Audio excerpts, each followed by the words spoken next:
everyone. Welcome to OFRF's Research Grant Findings presentation. My name is Thelma Velez. I'm the Director of Research and Education Programs, and we're so delighted to have you all with us today. And we're so excited to have our research grantees from the 2022 grant cycle start sharing some of their findings with us.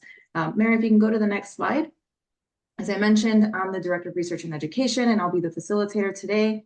But all of this was coordinated by Mary Hathaway, the Research and Education Program Manager, who is on the back end there. So I'm going to go ahead and just give a quick introduction of our presentations for today, but I'll also give a little bit of background about OFRF, our organization, and the work that we do before we get started. So today we have presenters that were funded in our 2022 grant cycle. Christiana Huss was at University of Georgia as a graduate student when she first received funding, but she is now an extension educator at Clemson University.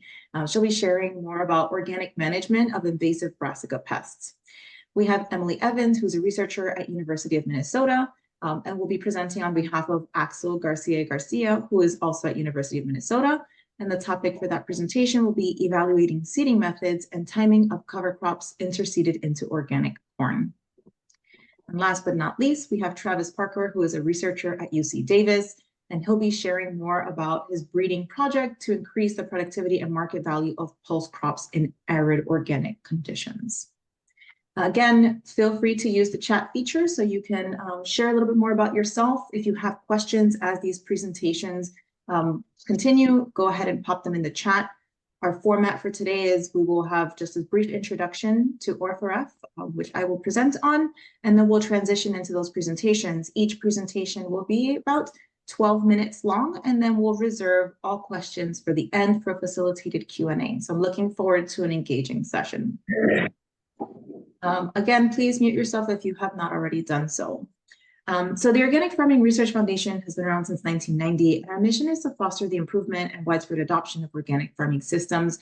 We really are looking to improve organic farming and make sure that it becomes the leading form of agriculture, right? We want to have more healthy, resilient communities, economies, ecosystems, and people overall. And we do that through a three-pronged approach. So Mary, if you can go to the next slide. We approach our work through policy, research, and advocacy. We tend to break down our work through these three buckets. Our policy and programs manager, Gordon Merrick, is amazing. If you have not visited our website, OFRF.org, you can visit Gordon's Policy Corner and learn more about all of the great advocacy work that we're doing on the Hill and abroad with other researchers. Our research, part of it encompasses the research grants that we are going to be learning about today.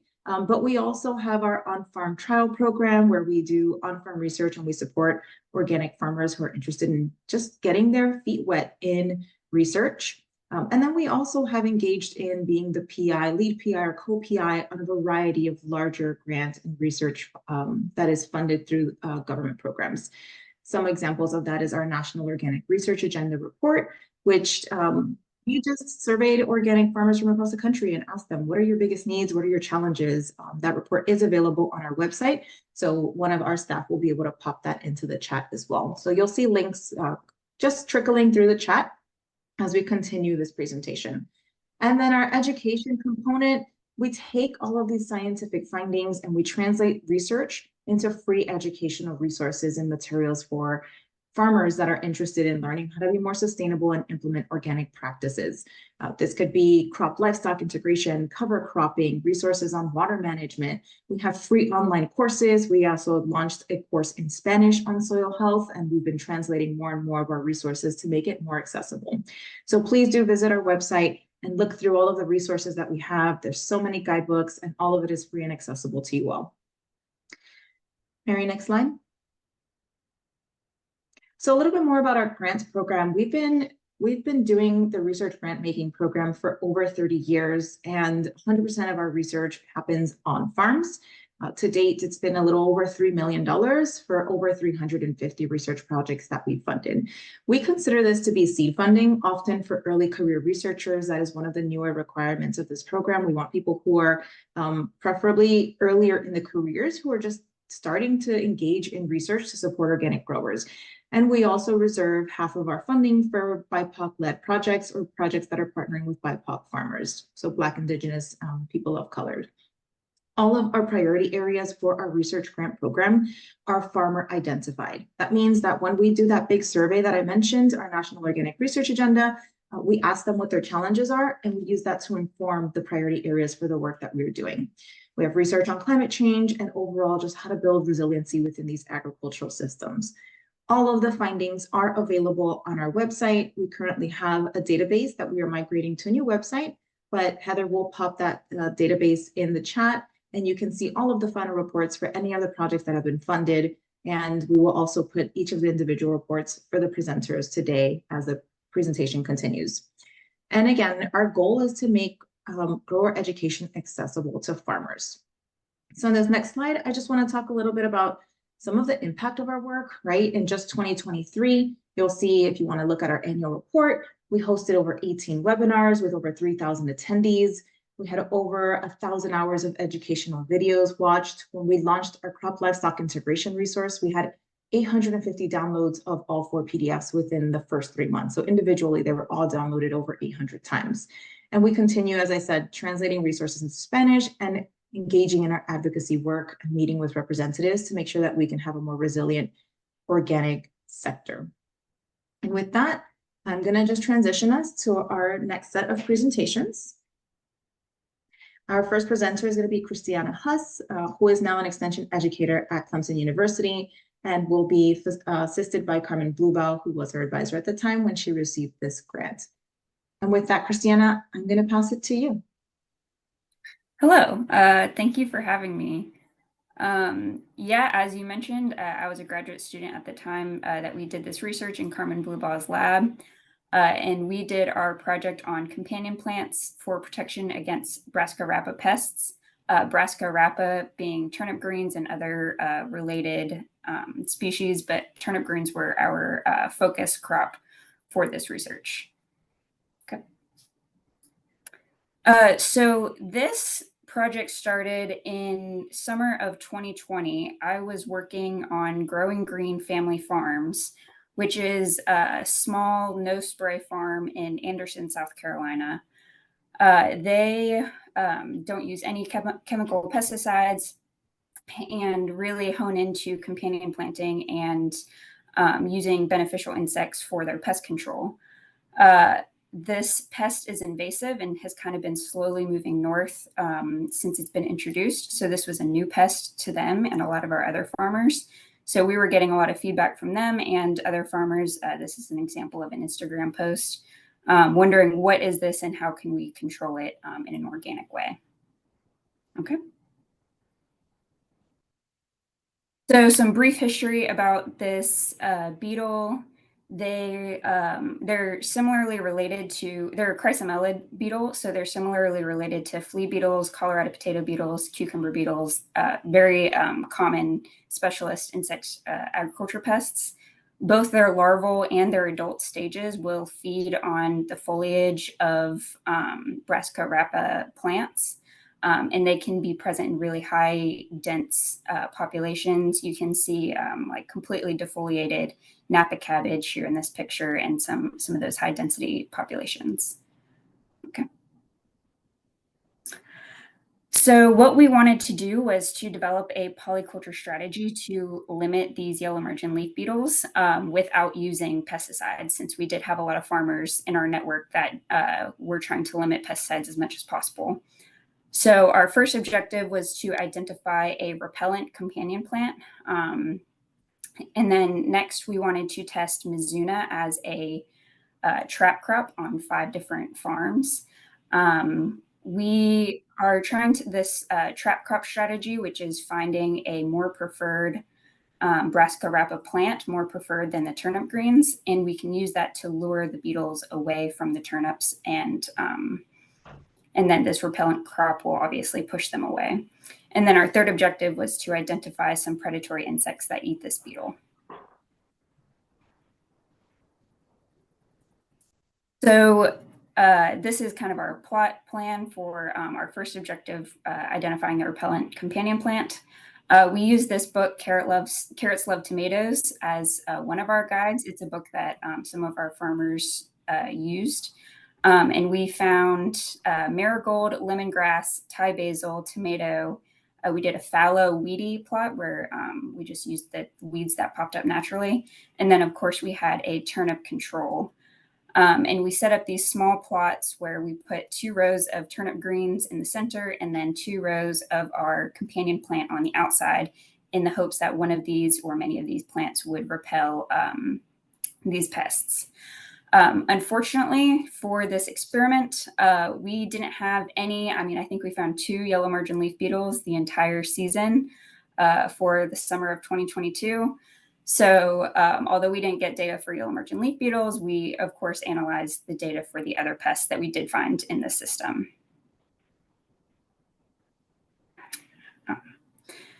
So what we found was that we did find more herbivorous insects on the basil and the marigold plants compared to that turnip control, and the least amount of herbivores on lemongrass and tomato. We did, however, see a difference in the different types of insects.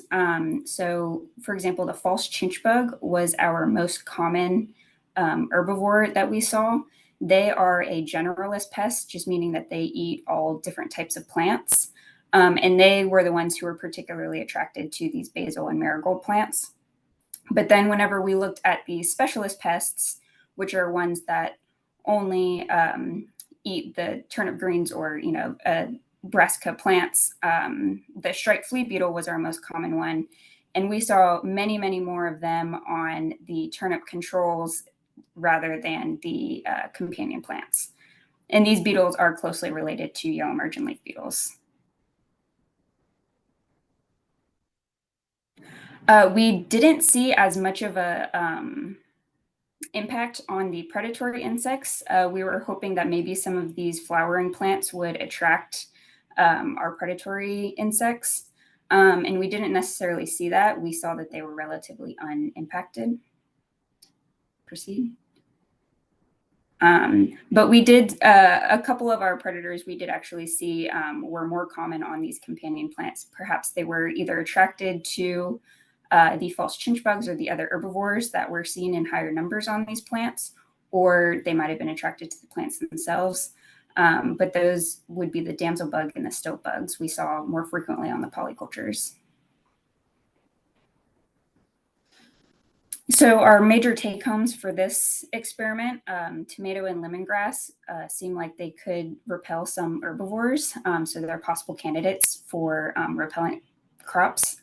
The pest response for the companion plant seems to depend on diet breadth, just meaning that generalist pests were increased on the basil and marigold and some of the companion plants, whereas the specialist pests, which tend to be more likely to be your major pests, were decreased with the companion plants relative to the turnip control. You can continue. So our next strategy was to test Mizuna as a trap crop on 5 different farms. So we partnered with some of the farms in our area that we knew were having trouble with this beetle, and we're really excited about this research. We planted 2 rows of turnip greens next to 1 row of Mizuna greens. And we, of course, also had a control that was just the turnip greens to see if the yellow margin leaf beetles would be attracted to the Mizuna and therefore not mess with the turnip greens as much.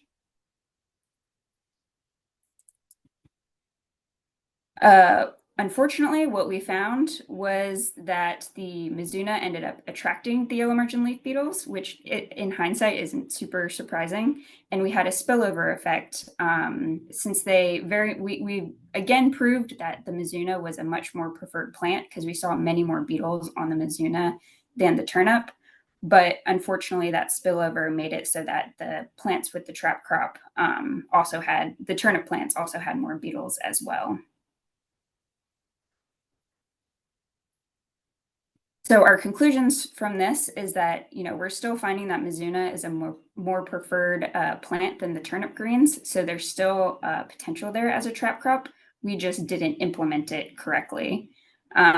So increasing the distance between the trap crop and the focal plant, in this case, turnips, could be helpful so that we can intersect those beetles from farther away and hopefully not have as much spillover, or doing something like a sequential trap crop or a trap and kill, where we plant that Mizuna first, and then once the populations are high on there, we can spray with organic pesticide, and we'd still be using less pesticides, but maybe something like that would work in the future.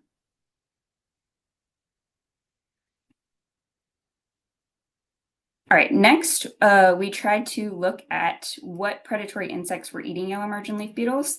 Since this is an invasive pest, there are very few native predators known to eat them.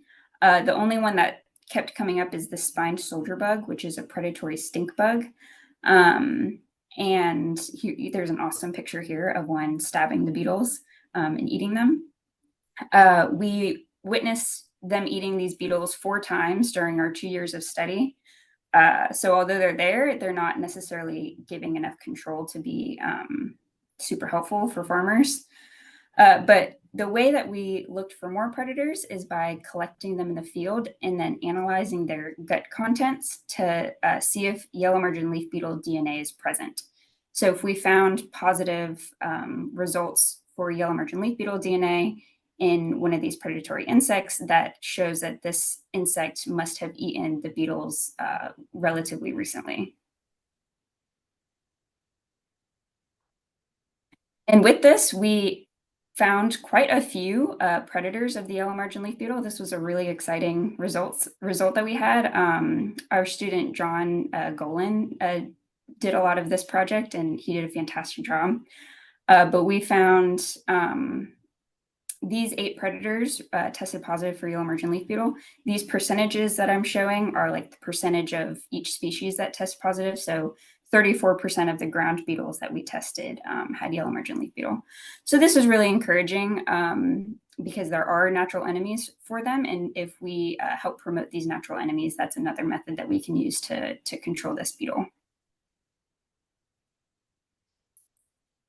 So the impacts of this funding, we have had 2 article publications that used the information from these studies.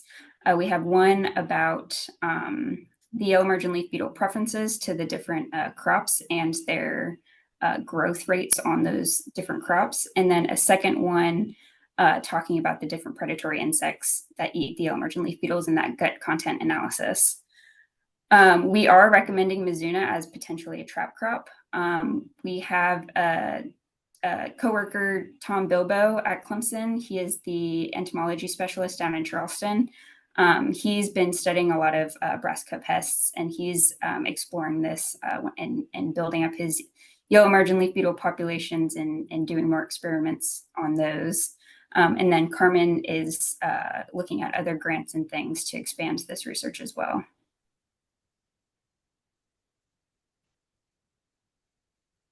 So with that, I just want to say thank you so much. Thank you for your organization and for allowing us to have this opportunity for research. These are the 5 wonderful farmers that let us use their land for their experiments. They're doing really good work out there as well. So I just want to thank you guys so much. Fantastic. Thank you so much, Christiana. That was really insightful, and I really enjoyed reading your final report. And Heather just pasted it. It's in the database, but just pasted it for anyone who's interested in learning a little bit more about the work that you were doing. And sometimes research causes you to pivot, but the gut content analysis was fascinating when we saw the work that you were doing with that. So very exciting. We will have an opportunity for questions at the end. If you have any questions for Christiana and Carmen, please put them in the chat. And with that, I'll just transition us to our next presentation by Emily Evans from University of Minnesota. I did see someone in the chat said they came here just for this talk and wanted to learn more about the seeding and timing of cover crops. So with that, I'll pass it to you, Emily.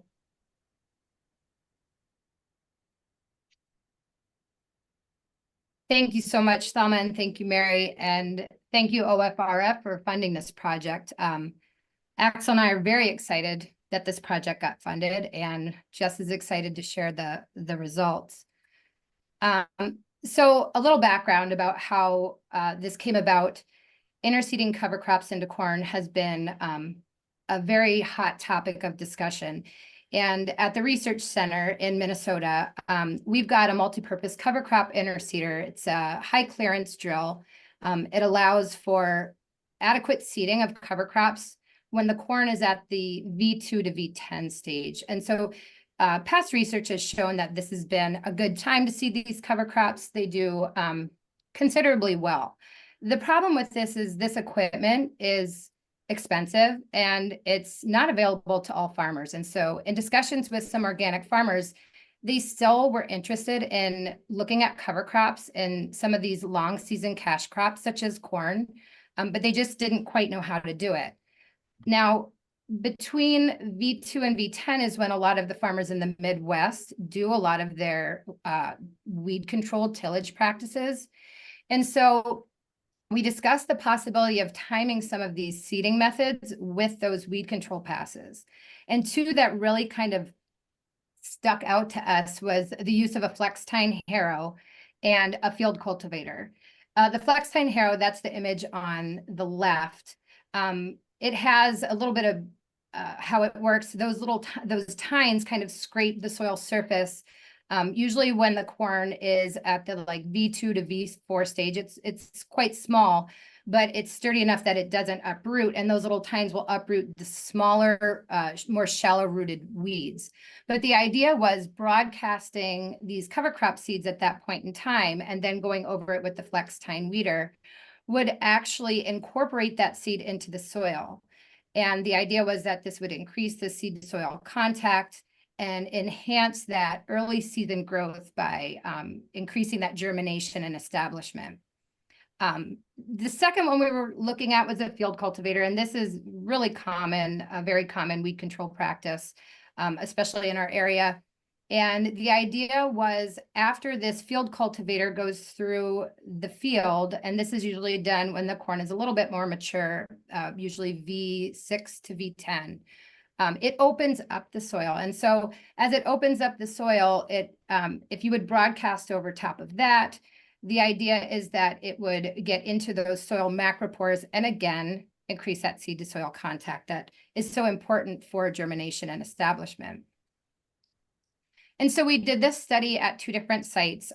We have an awesome organic cooperator, Ryan Batalden. He is just very innovative, and it also helps that he lives really close to the research station, and so we can share equipment. And then we had two sites at the research station. Those are on the bottom. We did it in 22 and 23. I'll get to that in a couple minutes, but these are both located, both sites are located in the southwest corner of Minnesota. And so the cover crop species that we chose were based on three criteria. First and foremost, we wanted to make sure that these are cover crops that have worked well for us in the past. Second, we wanted to do a variety of seed sizes and seed shapes, as we figured that physical disturbance is going to really have an impact based on seed size and seed shape. And the third criteria is we wanted to look at species that both overwintered and winter killed. We have a very harsh winter here. And so the two species that would winter kill are the annual ryegrass and the tillage radish. And then we have a red clover and a winter rye that actually go dormant and then provide pretty valuable biomass regrowth in the spring. So these were the four cover crop treatments that we had at the research station.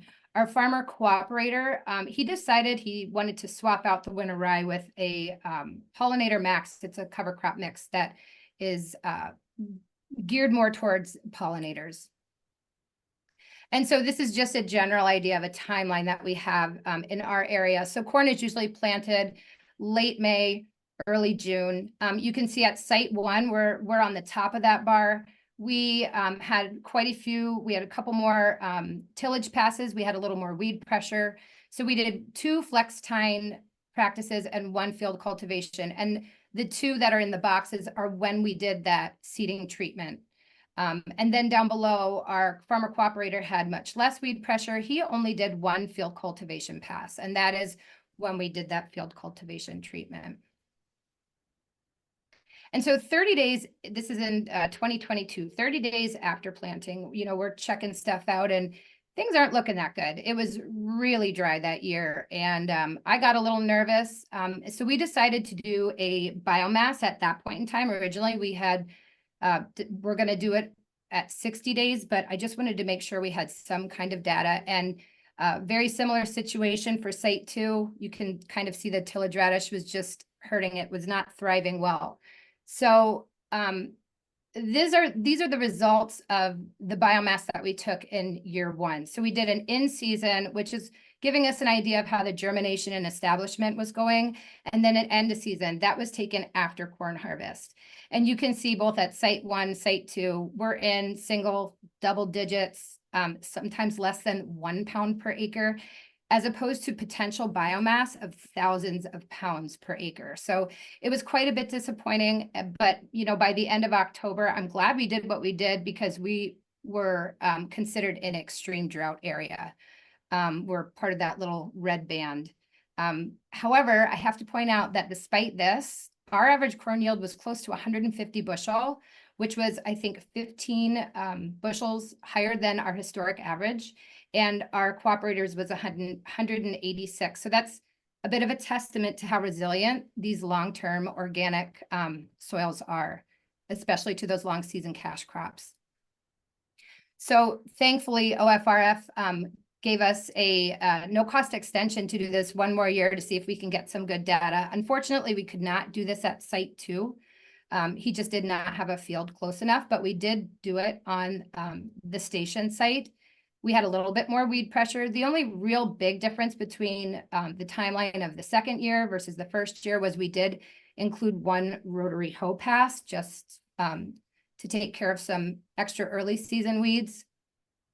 And in 2023, we had some well-timed rains in the early spring. So we were going into this at corn planting and at cover crop planting with quite a bit more soil moisture. And you can see figure 3, this kind of made a difference between or with the tillage radish and the winter rye. The light green is the biomass that we collected at 30 days. And so that really did make quite a bit of difference from 1 year to the next. Emily, this is your 5-minute reminder. Okay, thank you. So this is the in-season biomass collection with the 2nd year. And going back to the original question, we wanted to see how this broadcast compared to this drill. And if we start out, I'm going to start out with the, this is that field cultivation.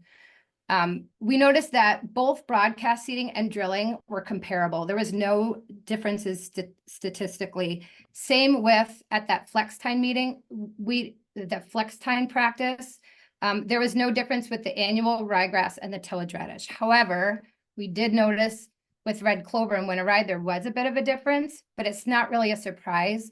The red clover actually performed better when it was just kind of scratched in by that flex time. And the winter rye performed better when it was drilled, but the smaller seeded red clover tends to perform better with the shallow seeding. So it really was no surprise, but that is the only differences that we did see. Now, at the end of the season, again, we had very little biomass. It kind of shows that these cover crops were just not thriving in that corn environment. Tillage radish and winter rye, especially those numbers in the boxes, is what we collected at the 30 days. And it was much higher. So we lost a lot of biomass throughout the season. Again, average corn yield was pleasing. It was 148 bushels, similar to the year before. But this is what I think is kind of really cool. So we were not impressed, or at least I can say I was definitely not impressed with how winter rye performed, or really anything performed during the year. However, the winter rye regrowth, we got over 1,000 pounds per acre, and in that little time frame, this was actually collected at mid-May. So this is very similar to what we see when we drill winter rye after a small grain in September. So it's quite impressive that even though it didn't establish well, it still regrew well in the spring. But what was really cool is that we found that all seeding methods at both times had some weed suppressive effects. So that's that table 6, where compared to the control, it actually did serve as a good weed suppressor in the spring. It should be noted, though, that we had a very, very mild winter this year. I was walking my dog in fields in February, which is not really common in this area of Minnesota. There's usually a couple feet of snow. So, but from this data, we can draw a few conclusions. We did see that these broadcast seeding methods combined with weed control were comparable in most instances, except for that winter rye and red clover. However, we have to recognize that the in-season biomass may not be adequate in terms of filling a niche that we expect a cover crop to fill when we plant it. But there is that potential with that winter rye regrowth to provide that measurable ecosystem service. So that is something worth looking into. We had an opportunity to present our findings at several areas. We presented a poster at the Marble Seed Farming Conference. We presented on our website and Facebook pages. We had field days where we talked to producers.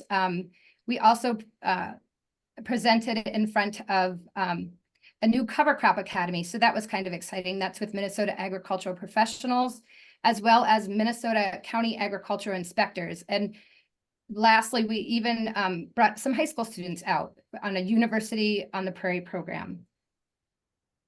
And so what we did with this, I feel like we've through discussions with a lot of the producers, we have increased their decision-making confidence. This has really kind of incited a lot of discussion about risks and benefits.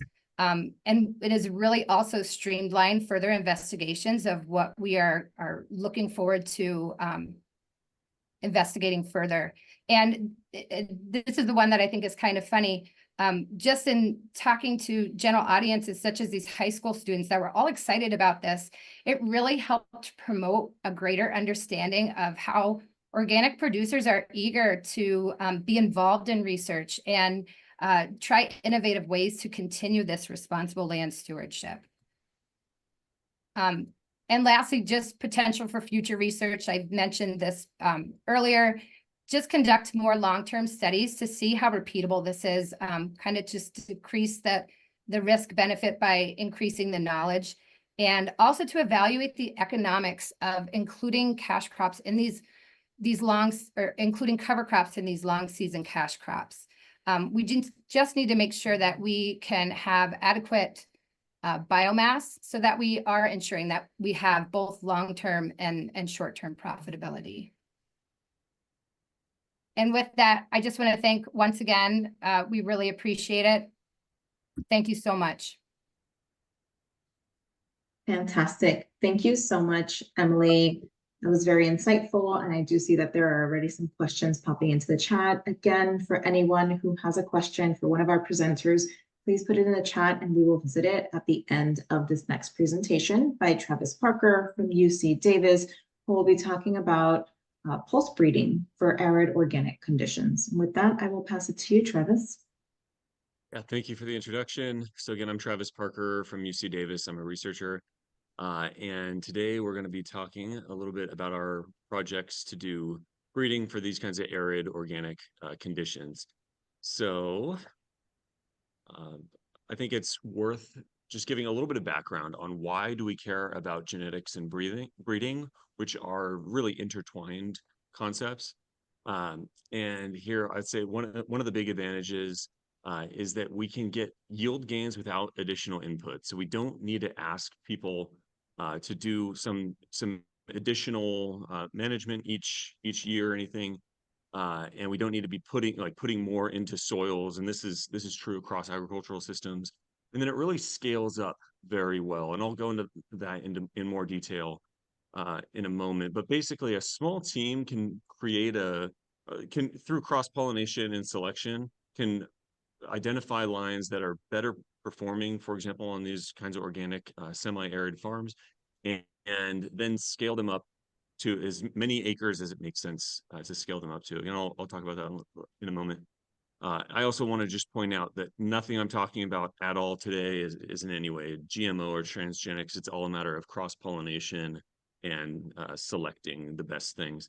And we do some tests on our offspring in our progeny evaluations where we can kind of predict their performance without even like putting them in the field in some cases.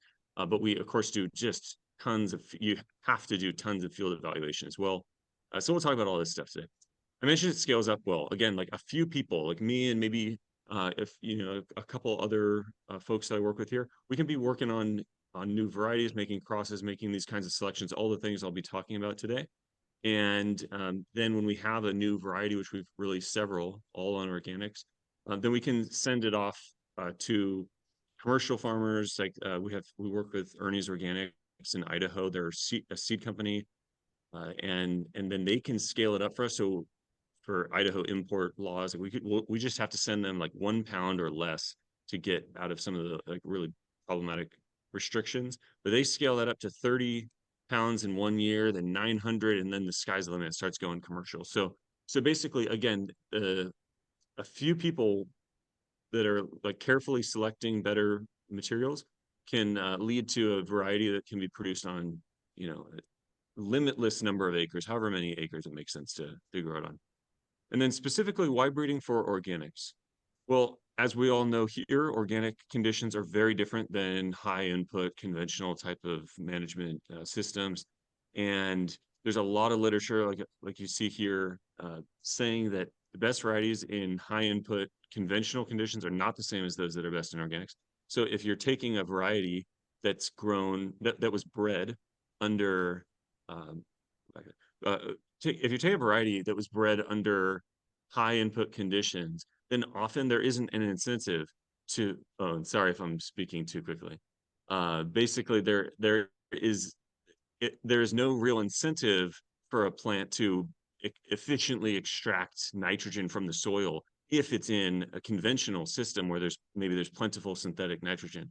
So what we really need is varieties that are bred on organics that do best in those kinds of conditions. And that's not what are typically grown in organic systems. So what are typically grown 95% of the time in organic systems are crops that were bred under conventional systems. And that difference between like the conditions where the crop was developed and selected versus where it's being grown in organic systems is responsible for a lot of yield loss. And actually, if you do the numbers there, like organic farms do have a somewhat lower yield, but that can be accounted for simply by this. So just the big picture again is that if you're trying to find a variety that does well in organic systems, it's going to need to extract nitrogen better from the soil, perhaps. It's going to need to compete better against weeds, perhaps. And it's going to experience different conditions.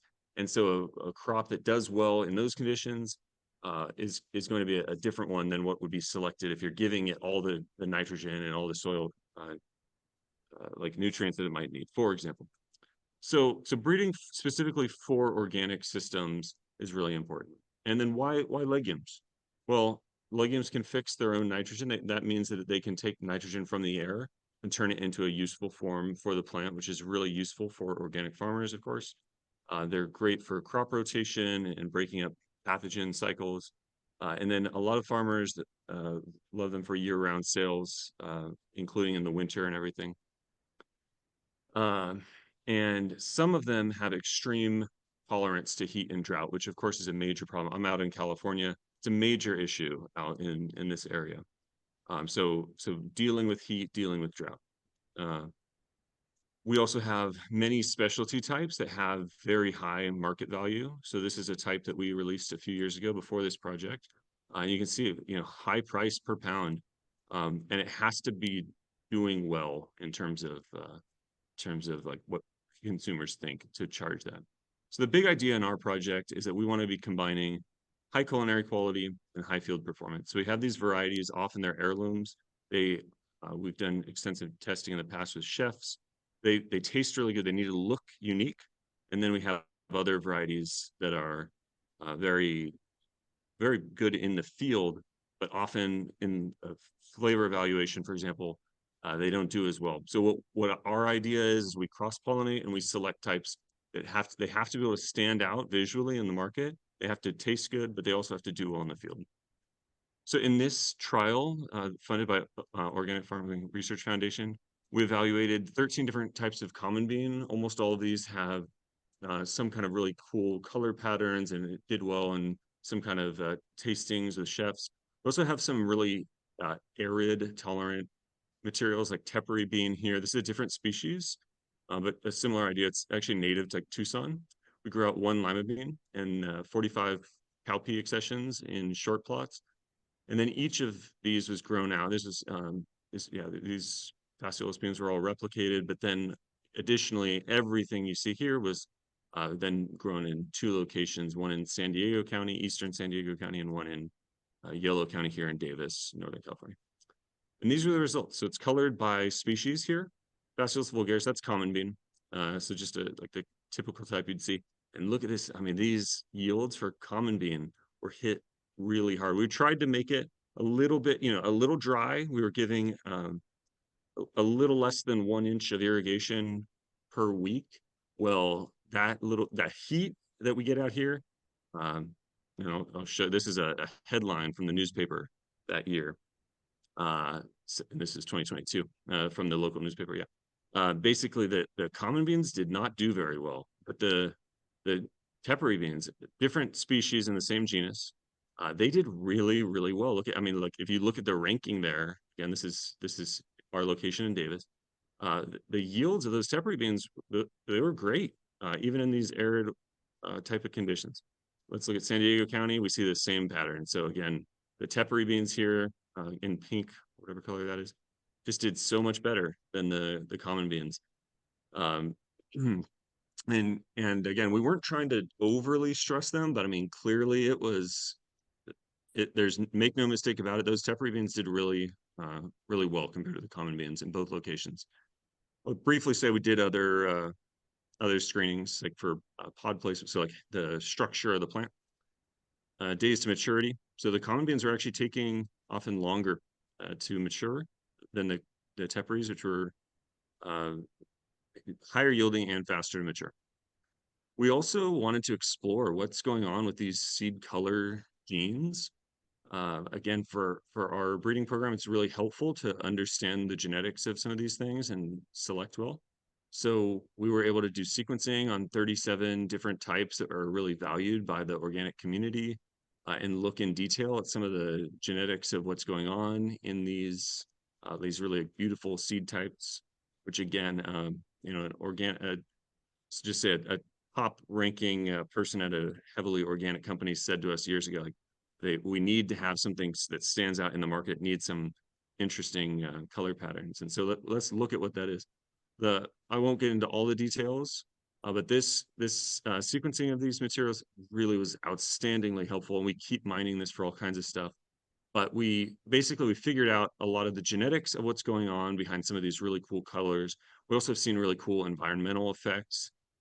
So from cool environments to warm, you see that there's like, these are ones across the bottom here, one seed lot grown in 3 locations, cool environment, medium and warm environment. You see this huge difference in color pattern in some, but not all types. So there's been a lot that we've been able to like really dig into using some of this data that we've been able to get from this project. And this was just published like last week in a very good scientific journal, the Plant Journal.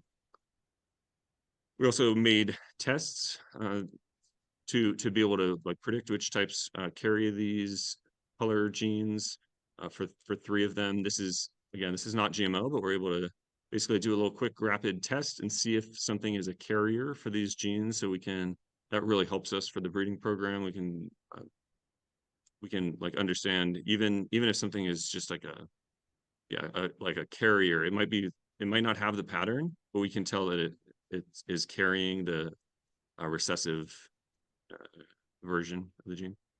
So again, like being able to do things like this, it was really useful. I'm seeing that there's a question here about the environmental conditions. I didn't actually mention it. We did field trials on the right here. We did also a growth chamber study. And so here the conditions were identical, same soil, giving no shortage of water to each, same lighting, same everything, except one was just set at a higher temperature, one was at a lower temperature, and we see very clear differences across all the varieties that we trialed. But yeah, I guess there's also talk about yields. I'm going to try to make the rest of this pretty quick. We've done a lot to try to then distribute some of these materials. I talked about teparies doing really well. We've been distributing lots of seed. We have done this at the at the California Seed Summit, Organic Seed Summit. We had a booth at Picnic Day where we were distributing seeds and engaging with the community. And see, this is the line to our booth. So it was really popular. So lots of people interested in getting some free seed. This is a poster presentation for an undergraduate who's now a PhD student. We have a publication in this annual report, the Improvement Cooperative, getting the word out to other breeders about some of this work. And then also just engaging with growers. This is me out in Idaho with those folks I mentioned earlier, organic growers. This is one of our varieties that came from the program. We had 2 field days with growers. These are some materials. This is after the project, but these materials, if you trace their ancestry, they were in our field, like in a border in 2022 as well. So anyway, I just want to say thank you to everybody, and especially, of course, Organic Farming Research Foundation for funding us. Fantastic. Thank you so much, Travis. That was really insightful. I'm going to go ahead and get us started with some of the questions that were in the chat. And I do see, Emily, that you were responding to one from Amelia, but there was another question here. Just wondering if you collected any data on weed suppression. Yeah, we did. The in-season, we had such little biomass that we did some in-season collection. Every time we collected the biomass, we collected weed biomass too. There was no statistically significant differences, but I should also say that both times at both the station sites were planted after 3 years of alfalfa. And we did that on purpose because this wasn't a weed study. We didn't want high weed pressure. We really had very, very low weed pressure. And then our on-farm cooperator, his corn was following a tillage radish cover crop that he planted and harvested for seed. And he's told us that is some of the cleanest corn he has. So again, it was intentional that we put it there. However, very, very little weed growth in general was there. But we did see that the spring regrowth with the winter rye. That is where we did see the impact of that cover crop on weeds. Thank you. I have another question for you, Emily, and this one is really just wondering if your research would potentially be able to help farmers interested in transitioning to reduced or no tillage systems.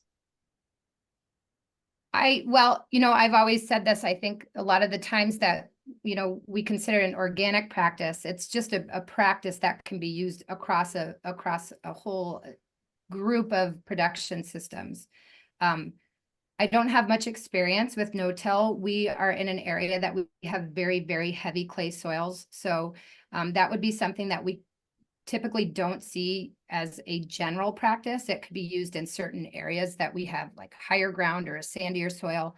But I wouldn't discount that. Thank you.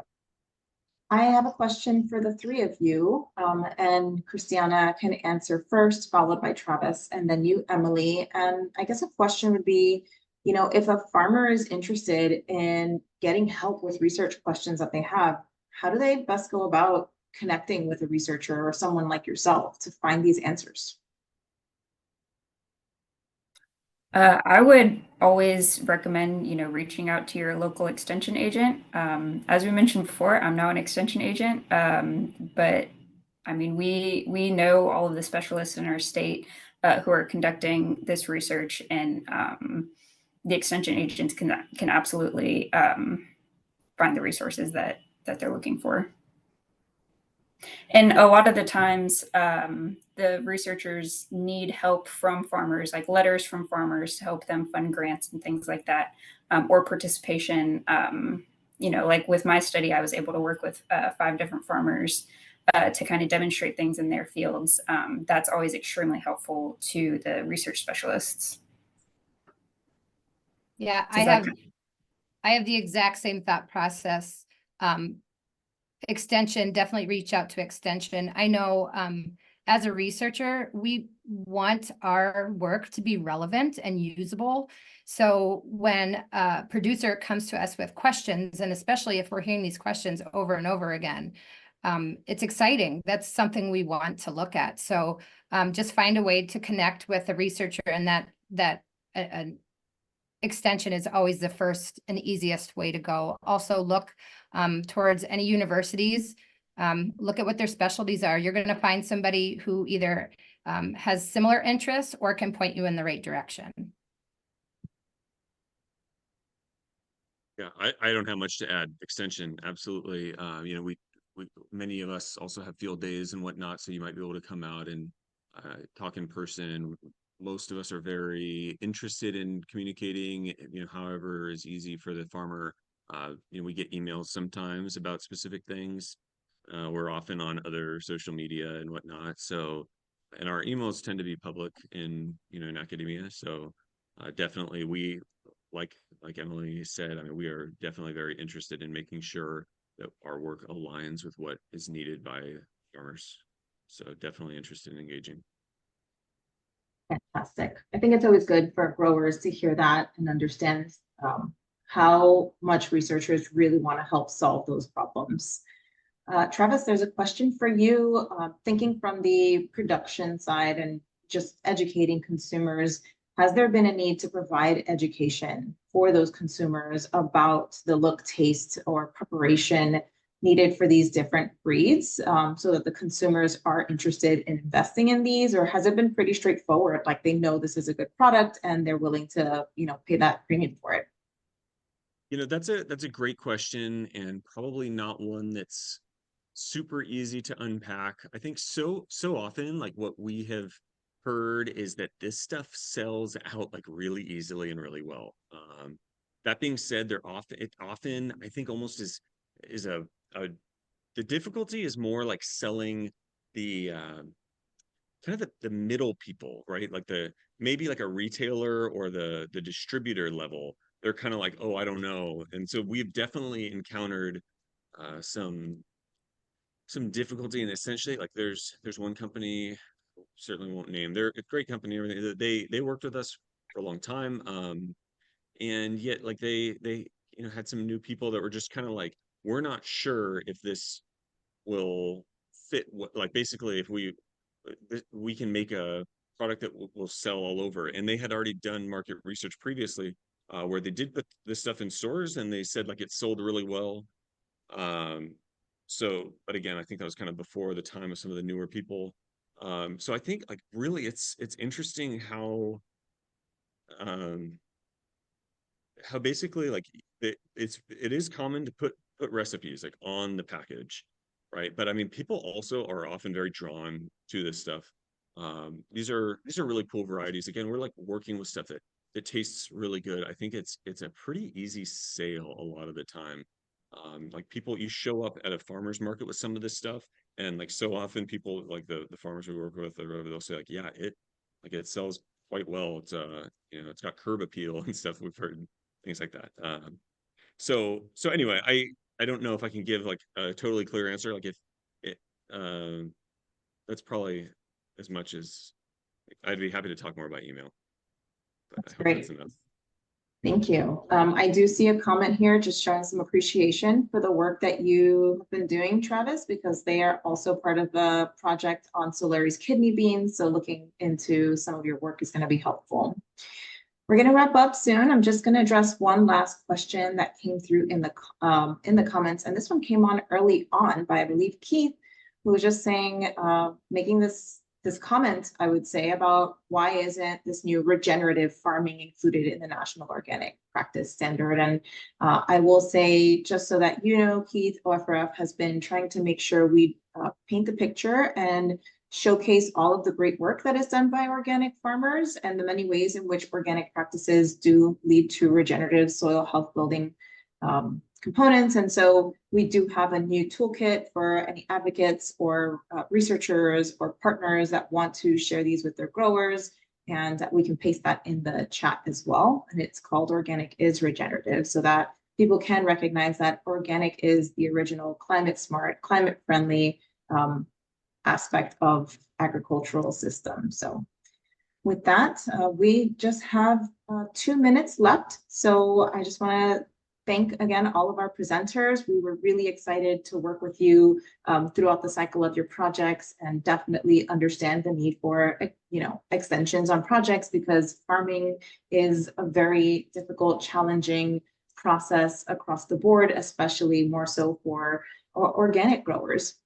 So thank you all so much. Thank you to our audience, all of you who have attended and listened. This recording will be available on our website, so we will be sharing this out. And with that, we will close our research presentation webinar. Have a wonderful rest of your day, everyone.